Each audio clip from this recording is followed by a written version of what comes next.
in a former life, I was a speech teacher. So I was one of those people, if you got 5 minutes, I'm holding up the sign, and after 5 minutes, I'll make you stop. So whatever time you tell me, I'm putting on my phone, and then we'll stop. Okay. Sounds this program. I know we might be a little bit behind here. Yeah. So the time now is 1:25. Is that the time now? Yeah. Yeah. So we go to 2:20. Okay. All right. We just want to thank you all for the opportunity to have us here. We're from Reach Up Incorporated over in Tampa. We're a health equity organization. We actually started about 20 years ago at the University of South Florida as a maternal and child health program. And we understood very early what Dr. Michael Luke said when he asked, where is the F in MCH? Then where is the father when you talk about maternal and child health? Because one of the first questions that I asked when I came to the Lawton and Rear Child Center for Healthy Mothers and Babies is, how do you have healthy mothers and babies without healthy fathers? So the way we're going to actually do our presentation, and talk just a little bit about Reach Up there, is Michael and Michael, and we left one back in Tampa. Ricardo are actually our Michael and Ricardo are male involvement coordinators. This Michael Morgan, is one of our outreach workers who spends a lot of time being also involved with the Male Involvement Network and is working now with our Improving Men's Health program. So what we wanted to do is we're going to have Michael Thomas talk a little bit about the Male Involvement Network and all that is involved there. And then we're going to very briefly talk about, and Brother Darrell, as someone said, did a lot of our presentations, and that's why we can move fast. Dr. Sharetta did about the rest of it. So we can move through really fast. But one of the things that we wanted to talk about is how important men are from the very beginning, and that includes, as you said, Brother Darrell, what we call preconception health. See, as women, we know. They tell us all the time, in order to have healthy babies, women, your body got to be healthy. Your mind has to be healthy. But so we want, as you as providers, to continually say to your men, as Brother Darrell and Dr. Sharetta and others have already said, if you want to have a healthy baby, brother, whatever your age, you're going to have to be healthy too. So, we're going to even talk about stuff like sperm degradation and all of that. Because before, when they come together, that sperm ain't right, then you're going to have some problems. So, and all of us as providers are grown folks, and we need to be able to talk with the young men that we work with about things like that. So I'm just going to hand over to Michael, and we'll go from there. And the way we work is, we just work as a team. That's the way we work at Reach Up. That's the way we work with presentation. So if somebody says something and somebody else needs to make some comments, we just come take the microphone and do it and give it back.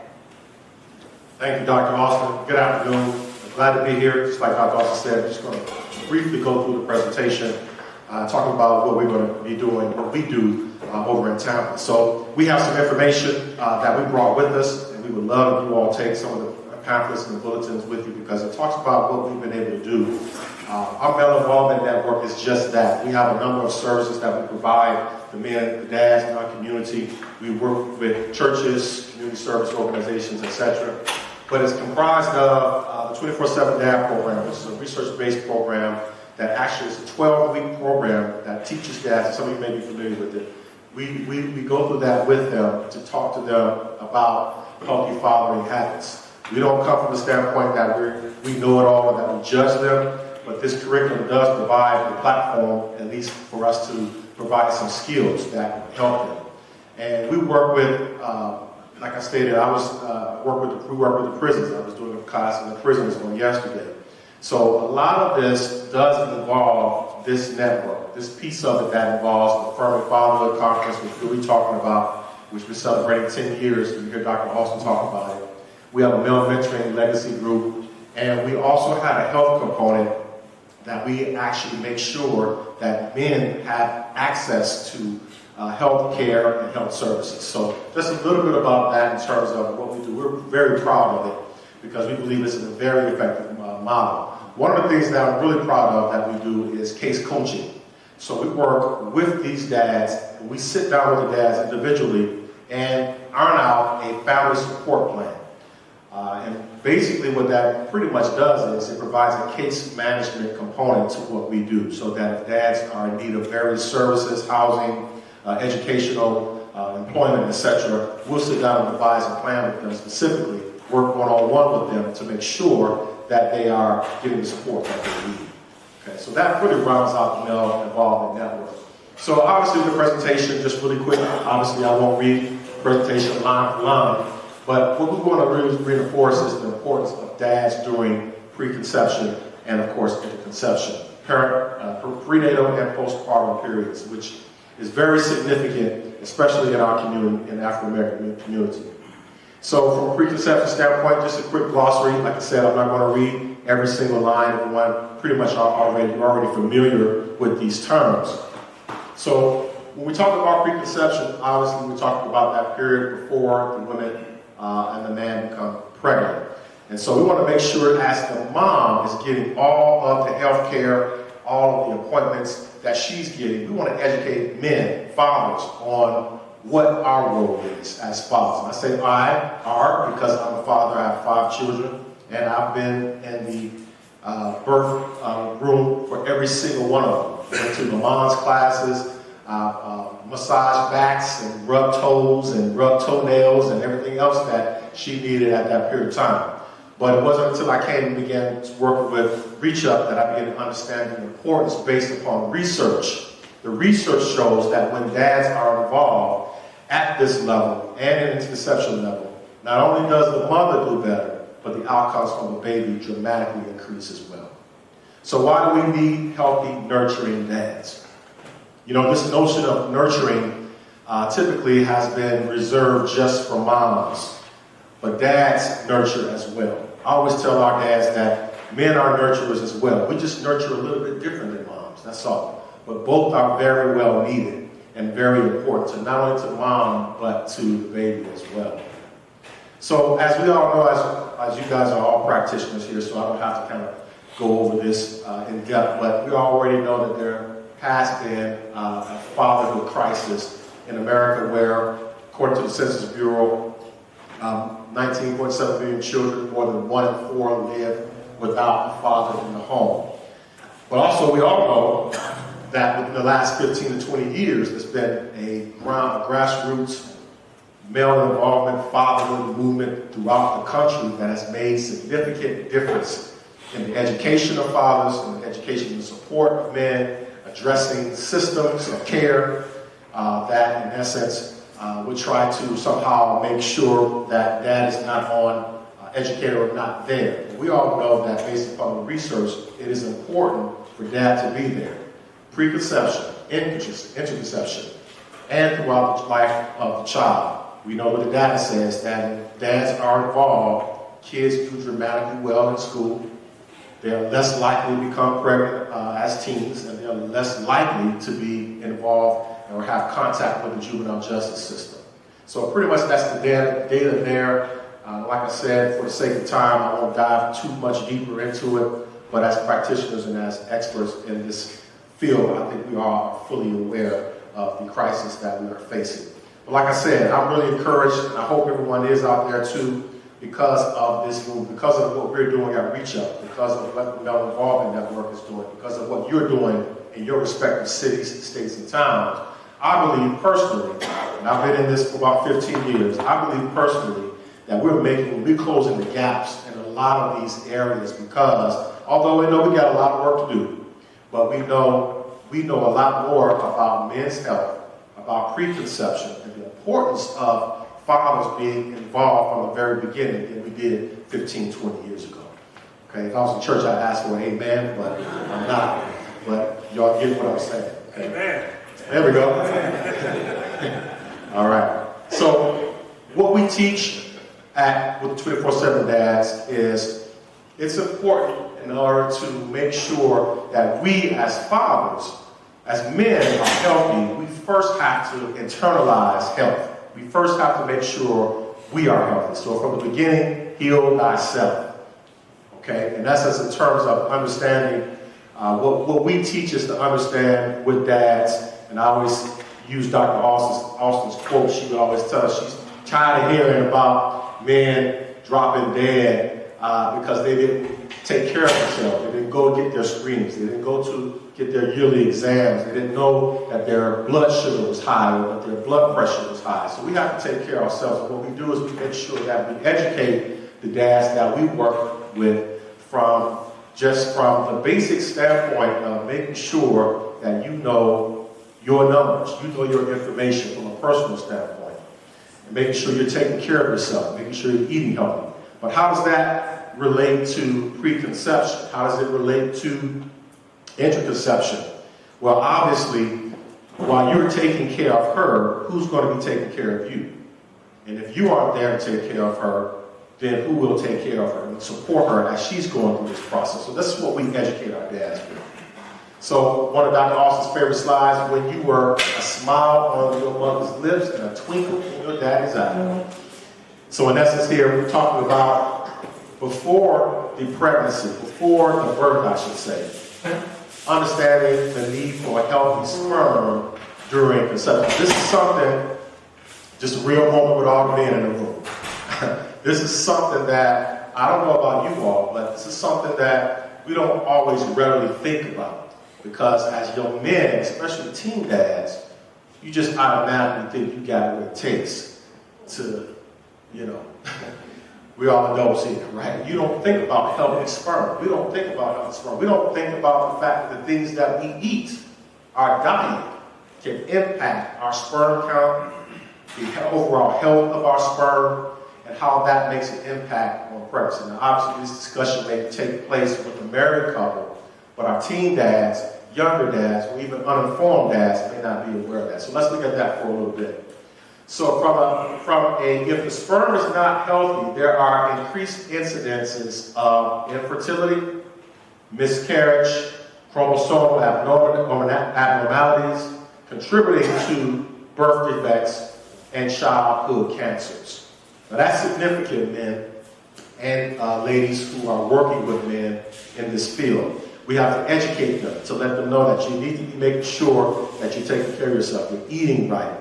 You're getting your treatment. You're getting your physicals every year. You're making sure your blood sugar is normal. You're making sure your blood pressure is normal. I see Dr. Austin. I'm not even going to ask how many men in here, when's the last time you had an annual physical? I'll just leave it there. Anybody want to volunteer after that? 4 years ago. Well, you know and you don't know. I have a good friend who I am continually preaching this message to because he has a thing with going to the doctor. He doesn't want to go to the doctor and say, man, you gotta go to the doctor. You gotta know, you gotta take care of yourself. So it's very important. This issue is significant, especially in our community. I'm not going to rehash what the sister and the prior presentation went over, but in essence, we know that this is an issue because it does affect the outcome of the birth process, the outcome of the pregnancy, and the outcome of the birth process. So in essence, we have to make sure we're taking care of ourselves, being healthy. So you can't see all of this information. It's kind of the way it's, but in essence, these are statistics and data in terms of the entire process of preconception versus reality of pretty much what sperm count, in essence, the impact that sperm count has on that entire process. So in essence, what we're saying, what we teach our men, our fathers that we work with dads ages 18 and up. We also have a component that we are working with our teen dads, 17 years old in the program youth build, where we educate them to make sure that they are eating healthy, that they are getting their rest, and not underestimating the impact of stress. Because stress is just a greater risk as any other health issue. And then the final piece of that is mental health. So it's really, our approach is holistic in making sure that dads understand not only must you get your body taken care of, your health-wise, but you also have to make sure your mind is right. Okay, so that's very important. That really goes over really big in the prison system, believe it or not. Okay, so a few other small lifestyle changes basically can improve sperm count. So for those men who are challenged with low sperm count or other sperm abnormalities, these are just some life changes that we suggest to them. Okay, whether it's watching television, putting down the remote. I know I watch a whole lot of television sometimes. My wife has to remind me, you're watching too much TV. Okay, with that TV, then put that remote down, and in essence, make sure you're doing some things that make sure you're firm. Now, I'm done having kids, all right? But these are just lessons that I share. Okay, I'm done. I'm thankful for my 5, but I'm done. But from an educational standpoint, we have to make sure we're educating them. We educate them talking about excessive exercise. We probably didn't know that. Too much exercise can have an effect on how you exercise. I used to play sports in college, and I used to try to be the strongest defensive back in the gym, trying to bench press 400, 450 pounds after working out for 2 hours straight. Right? You're damaging your body. So in essence, we have to make sure that we are educated and making sure we know about all of these other things that we talk about. So for the sake of time, again, I won't go into too much further. Medical treatments, medical issues, all of these things have an impact on healthy sperm count and, in essence, understanding. You'll see on the next slide, I think it's the next slide, well, on one of the slides, we have a diagram of a sperm that not only has 2 heads. So in this case, like Dr. also said, in this case, 2 heads are not better than 1, right? So in essence, where that sperm is basically an abnormal-looking sperm, where there are 2 heads on that sperm as opposed to 1 healthy whole sperm, can also cause birth defects. These are things that dads don't normally talk about. These are things that especially teen dads are not aware of. But in essence, it's good for us to know and educate. Marijuana, please. Yes, ma'am. Thank you.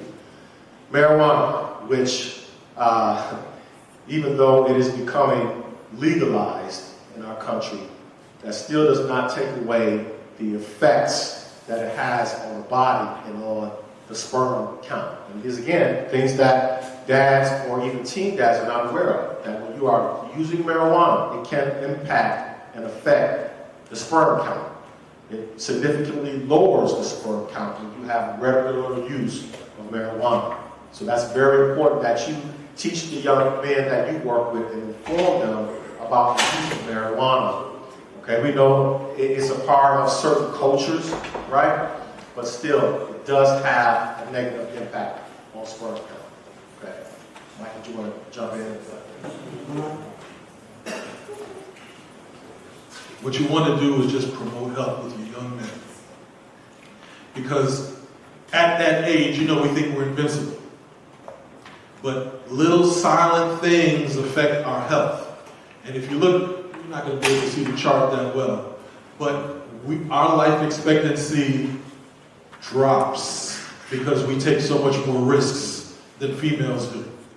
So we have to be careful in the things that we do and take time to make sure that we get our annual physicals. Almost need to put a sign up wherever you meet them. Did you get your physical this year? Now, of course, you can't do that to them if you're not doing it yourself. Right.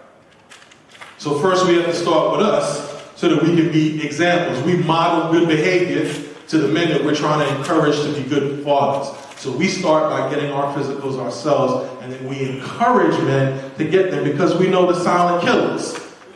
High blood pressure, heart attack, stroke, all those things affect our communities at a higher rate. So we have to encourage our young men to look out for themselves, take care of themselves, because you cannot be a good father if you're unhealthy. It's part of the package. Being able to be strong enough to play with your children, not being winded just after a few seconds. So these are just little things that we need to be careful of and that we need to be mindful of when we're encouraging our young men to take care of themselves so that they can be strong fathers. Just by show of hands really quick, how many of you all work with your population? Is it strictly teen dads? Raise your hand if it's strictly teen dads. Just curious. Okay. All right. What about dads 18 and older? Okay. Just curious as to who we're talking to. And then I know we have our folks here from the child support enforcement, right? So in that sense, really, when we talk about this is something that's really, really passionate that I know for all of us, because again, we're talking about families. We're talking about men who impact families, whether they are in the home or outside of the home. It's still very important. Okay. So we're going to talk a little bit about preconception and interconception care a little bit further, and then Dr. Austin is going to come and talk about it from the standpoint of maternal advocacy and health. So we're pregnant. Now what? About 10 years ago, I used to facilitate and work with an agency that pretty much did daddy daycare, daddy boot camp. So at that particular point in time, what we would do is we would bring the dads in, and we would actually help them understand how important it was to, again, make sure that you understand the appointments, understand what's going on with mom as she's going through these changes, understanding what's influencing maternal behaviors, reducing maternal stress, how to do that, the emotional piece of it. I know we all have heard stories where you're in the delivery room and mom wants to strangle you because you're saying the wrong things. Okay, so just educating dads on that. Basically understanding the importance of knowing when and not to, the decision when to announce the pregnancy, going to the doctor's appointment, etc., which is all in the first trimester. So I'm going to give it to Dr. Austin. I want to just say thank you for the work that you do, because it's important, it is impactful in terms of what we're doing to support fathers, especially teen fathers, in understanding their role and making sure they're healthy from preconception, interconception, and understanding how important it is for them to maintain their health. So Dr. Austin is going to talk a little bit more about maternal health. So one of the things when we talk about those physicals, realize that we do know that there are barriers as we say that. So, we know that there, as we call them, some upstream things, like, insurance and some of those things that make it perhaps difficult. But one of the things that we want to talk about is that all of us work together, and I know we do, to find ways to make those kinds of things happen. To find ways that we can refer men to places, and our young men in particular, where they can go and get the physicals that they need. We have partnerships with free clinics or reduced rate clinics, making sure people get connected to our county health plan. All of those kinds of things are tremendously important, because when you're 15, 16, 17, you think you're invincible. And we have to really help our young men know that they're not. And the stress, as both Michaels mentioned, that young men are under, especially young black men. Because one of the things, as Dr. Sharetta was talking this morning about even women in stress, the studies show that when a woman knows that she's going to have when a black woman knows she's going to have a boy, that increases her stress. Because she knows what is going to, she has some sense and fears about what it's going to be like birthing a black boy in this society. So, we really just have to make sure that we know what's going on here. One of the things that we want to talk about, and we've just begun to talk about, and I'm just going to talk, we have a few slides here, but I'm just going to talk about the fact that you would not think that in a nation like the United States, that women still die in childbirth or right after childbirth. This is maternal mortality. And one of the main, that there are many significant reasons. So you see here that African American women, Native American women, and Alaska Native women die 3 times more than white women. And so there are all kinds of things going on. And one of the things that we talk about that we really want to reiterate here, especially with our teen dads and the people who support them, is that they have to pay attention and open their mouths if necessary. Because one of the things that we recognize is that people tend not to listen to black women when we say there's a problem. Many of you know about the situation with Judge Glenda Hatchett's son and daughter-in-law, who died shortly after giving birth to the baby. Her son said he saw the catheter, the blood coming into the catheter, because the urine started turning pink and red. And he kept telling the folks that something was wrong. But this is something that he said as a black man. He said, I didn't want to be too aggressive because I didn't want to be seen as an angry black male. See, that's a problem that our white brothers don't have to deal with. And so one of the things that we have to do is whoever is there with mom has to pay attention and has to be able, as best they can, to bring attention to the situation when something is not going right.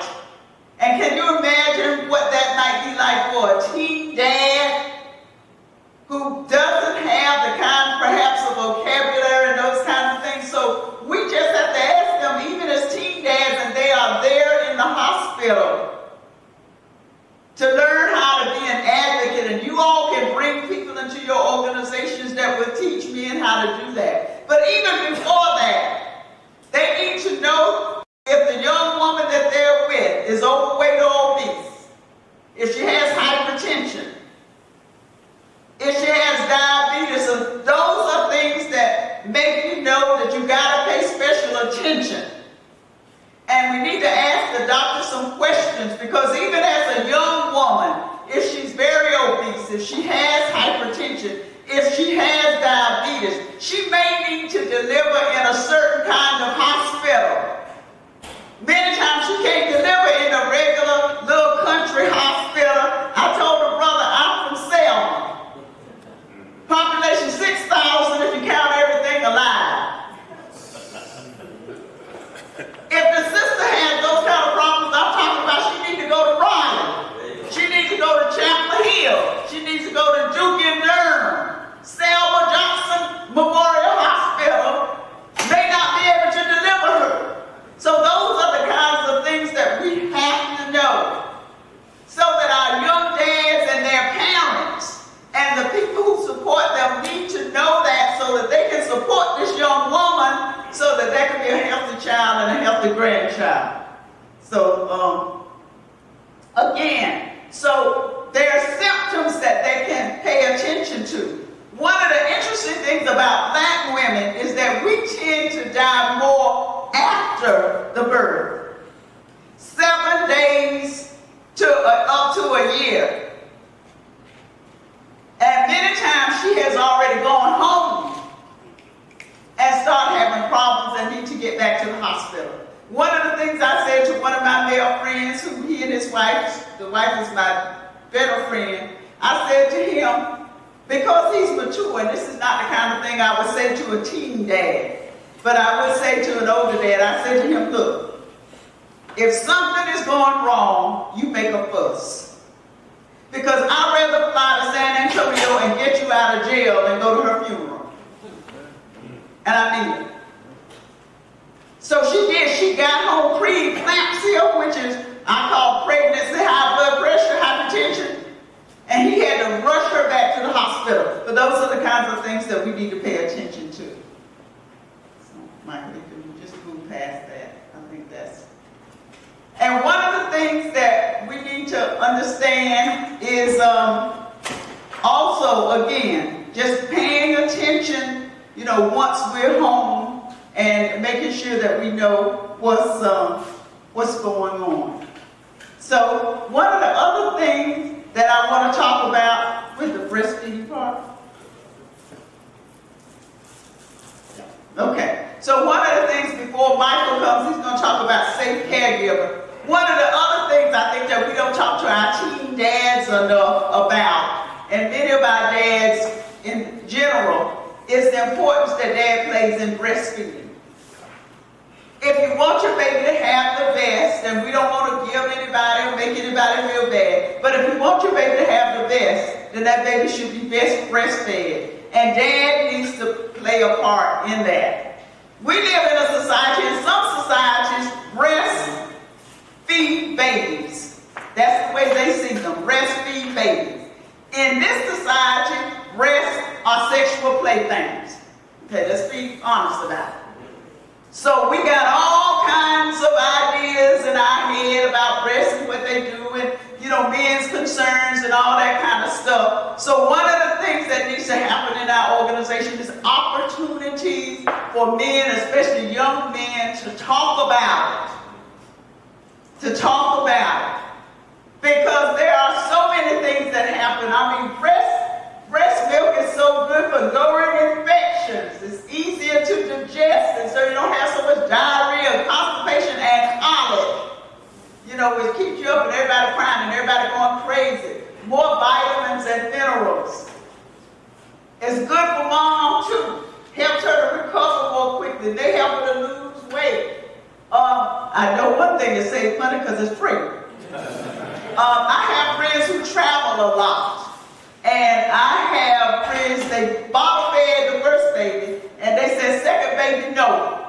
Because the hassle you have to go through at the airport with bottled milk, they said absolutely not. It's going to be the breast from now on, because we're not going through all of that. So just some of the kinds of things that are benefits. So, just dad, all those kinds of things. Taking care of the baby. Mom is not the only one. Dad, as our brother mentioned earlier, could have cuddle time and bonding with the baby, skin to skin, and cuddling and rocking and holding. And I really love now that in some parts of the country they've got the Read, Talk, Sing program. Because one of the things that we said to people when they talk about literacy is you talk about reading to the baby. Unfortunately, we have some brothers who don't read well or they're embarrassed about their reading, but they can still help by talking and singing. And if you have the book, the baby don't know if you're making it up or not. They don't know the words. Take the book and make it up. Look at the pictures and make it up. The baby don't know. The baby just loves you because you're talking to him or her.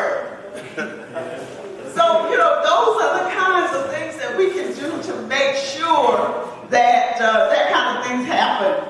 The dad, you can go to the next slide, one of the other things that happens that dad can really help with is, when the baby comes, everybody wants to come see the baby. The dad can help to limit visitors because that's really important. And then when we go back, second and third hand smoke, dad, you need to learn to tell folks, if you coming to see my baby, you got to have on some smoke-free clothes and wash your hair in addition. Because I can't have that cigarette smoke around my baby because we know what first, second, and third hand smoke can do now. So just some of the kinds of things, just go the extra mile. Encourage mom to nap, stay hydrated, stay nourished.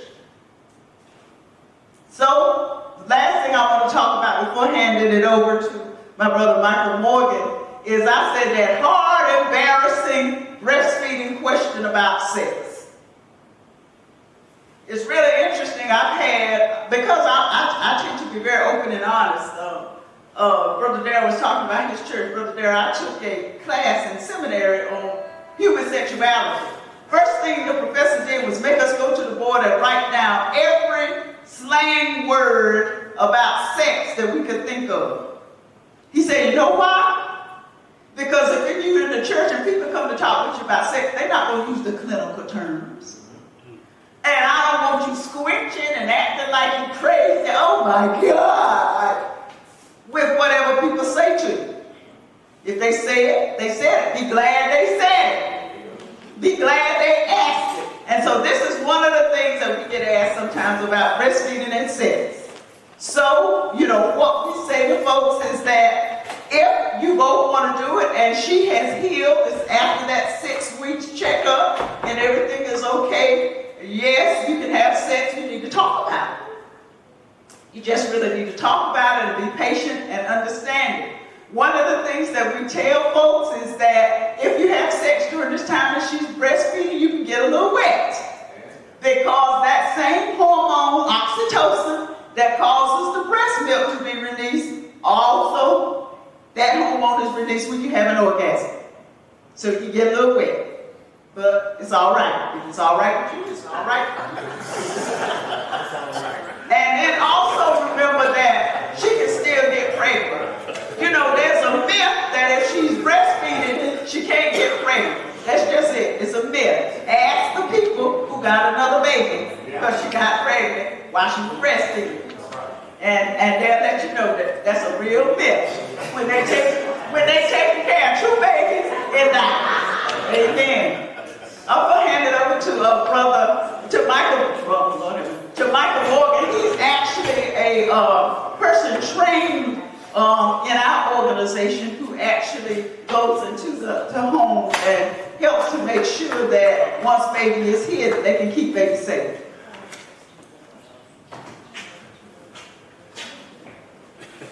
All right, so we're going to transition into keeping a baby safe. This is very important. And this is one of the ways you can affirm your men as their role as protectors. Because they want to create a safe environment where the child can sleep. Okay? So we're going to talk a little bit about keeping babies safe. Go ahead. Okay. We're going to go a little bit in reverse. So we're going to talk about choosing a safe caregiver. What do you think makes a safe caregiver? Let's get a little interactive because I know you're looking a little, the itis has set in and people's eyes blinking and going to the side. What do you think makes a safe caregiver? Anybody? Competence. Somebody that's genuinely care about kids. Someone who truly cares about kids. Someone who's trained. Anybody else? Someone who's alert, right? All those things are important. But you know what the number one thing is? That they're going to do what you tell them to do. A safe caregiver is a person who follows the instructions you have for your child. No matter how many people they have cared for before, your child is your child. And you have a special set of expectations for the care of your child. They need to be able to follow that. Because there are going to be people who say, this isn't how we did it. They could have been great. But if they're watching your child, they have to do what you ask them to do. Yes, sir.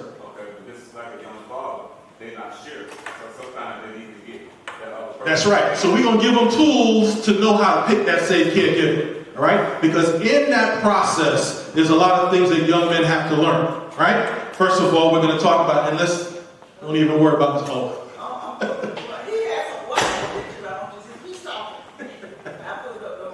So one of the things that we do is we go in and we provide, there's something called co-sleeping. You guys have heard of that, right? Are we pro co-sleeping or anti-co-sleeping? Anti-co-sleeping. Why are we anti-co-sleeping? You can roll over on the baby, right? Doing your best, keeping your baby warm, cuddling, nurturing, doing all of that. Get tired, fall asleep, roll over, suffocate the baby. It happens, not intentionally. But so we want you to know that you can take some steps to prevent this type of thing from happening, all right? So, one of the first things that we talk about is the other set. I can tell just by looking at it. I have it in my pocket if it's not right there. Because I want you all to see. Why do babies cry? They have a need. What? What's it?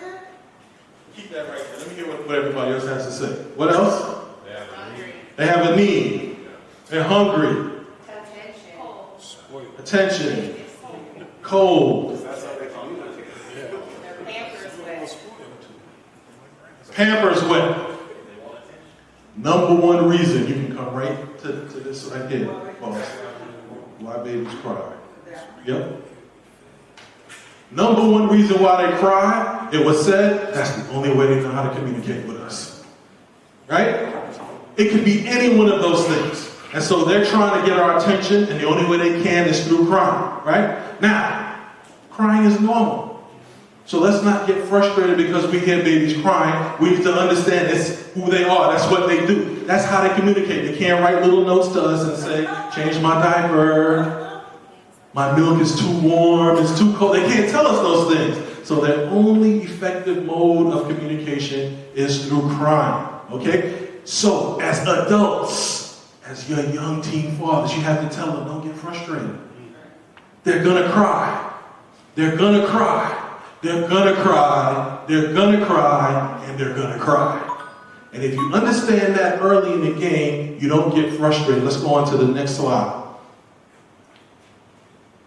If they're continuing to cry, there's some things you can do to try to soothe them. You gotta help your young fathers understand that. This helps build their patience up with those children early, right? Check the basic needs. Those are the things we talked about, right? The diapers, the milk. They're in an uncomfortable situation. Something is not right. Check those basics, and then we can move on. How do we soothe them? Babies love motion. Anybody know that? Anybody can attest to that? That's the truth, right? Try dimming the lights. Even a warm bath works for adults. Pacifier. Now, there's something that people say, and we need to know that that's not true. You ever heard that? You hold the baby too long, you spoil the baby? It's not true. All right? This young lady said, you can't spoil a baby, all right? And we're going to go along with her philosophy for this training right here. But you hold that baby, okay? You do what you need to do to hold them, to help them feel safe enough that they will stop crying, okay? Let's go on to the next slide and see what we see here. The reason we're talking about shaken baby syndrome is because we can get frustrated from the baby crying. Right? You can't figure out why they're crying. You can't solve the problem. And you pick up the baby and you shake the baby. I want to believe without the intention to hurt the child. But out of frustration, you don't know what else to do. Now we need to recognize the state of the baby at this point. The brain is almost like a sponge floating in water, right? You shake the baby, the brain rotates. Blood vessels feeding the brain can be torn. Blood pools within the skull, and you can even see blood in the eyes, in the retina, because you got frustrated. So what do we suggest that you do? Yeah, and that's right. Your baby was crying, and you end up going to jail. Because you got frustrated and you didn't know what tools to use to help you in that process. So let's get a tool. That's not the tool. So let's go back. Let's go back to that. Go back to that. All right. So some things that also happen with shaken baby syndrome is something called sudden unexpected infant death. Have you guys heard of that before too? Yes. Okay. So SIDS is determined after every possibility has been rolled out. So if you look at that little chart there are all these things that can be contributed to sudden infant death. And then you see unknown. That's what ends up happening when we can't figure out what the reason was that they died. So when we can't figure it out, researchers don't like that. So we come up with things that we want to do to prevent the death, so that we don't have all these cases of not being able to figure out. As a matter of fact, I think I wrote down that they have sometimes over 3,000 some cases a year of unexplainable deaths, up to the first year of life. Up to the first year of life. Okay, let's go on to the next one. All right, so when you're choosing a safe caregiver, I want to give you a tip. I didn't give you the tip on the baby crying. If your baby continues to cry, You've changed your diaper. You fed them. You've warmed them. You couldn't do anything to stop them crying. And you're at this point where you can't do anything. You walk away. You walk away. There has been no baby that has cried themselves to death. You walk away, you compose yourself, and then you come back and deal with your baby. That's the truth, I'm telling you. You walk away, you take your stress breaths, 5 breaths of deep breathing, you compose yourself, and you come back and deal with that baby. All right?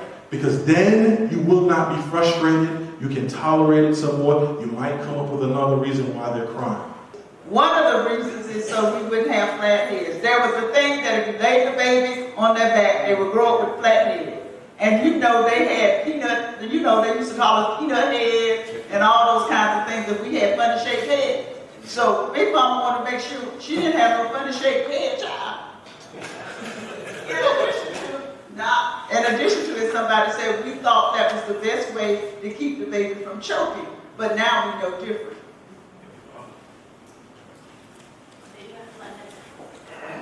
Yeah, I'm a flathead baby. I was on my stomach. What goes in the crib with the baby? What? Come on, I go into the homes to set them up. Sometimes people have ones from a previous child. You know what's in those cribs? You know what it's become? A storage device, right? I've seen cribs with people that I've spoken to. When you leave, they make up their own mind, but you know, they're responsible after I've given them the training. No blanket? What if the baby gets cold?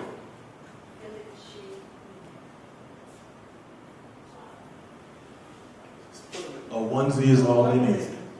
That's all they need. No sheet. Because if the baby gets under the sheet, can the baby push the blanket away? They cannot. So there's nothing in the crib with the baby. Tell your young men that. They want to buy gifts for them. They want to see them play with the toys, so the toys should be in the thing with them. No toys. They can't move those things out of the way.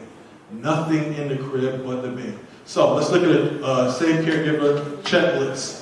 Teach your caregiver to give your baby a safe sleep environment. We talked about that. Safe sleep environment, nothing in the bed with the child.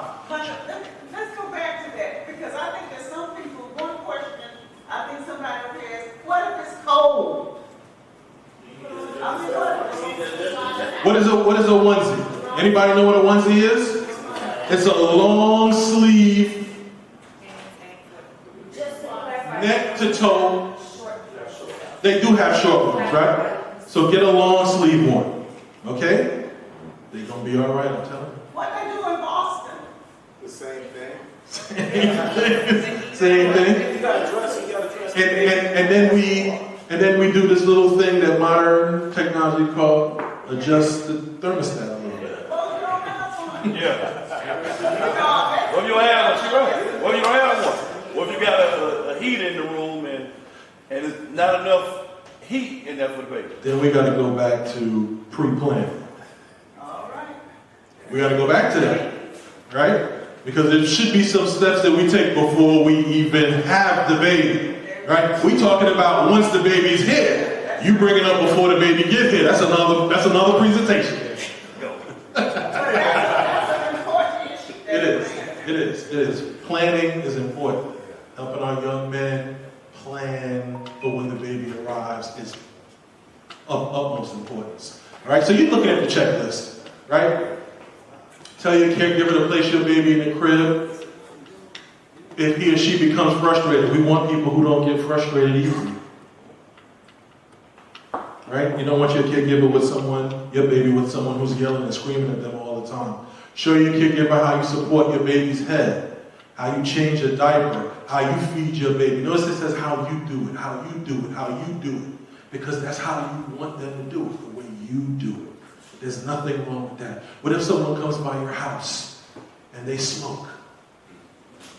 And they love your baby, they want to hold it, what you going to do? You can't hold them at all? There's something you can do.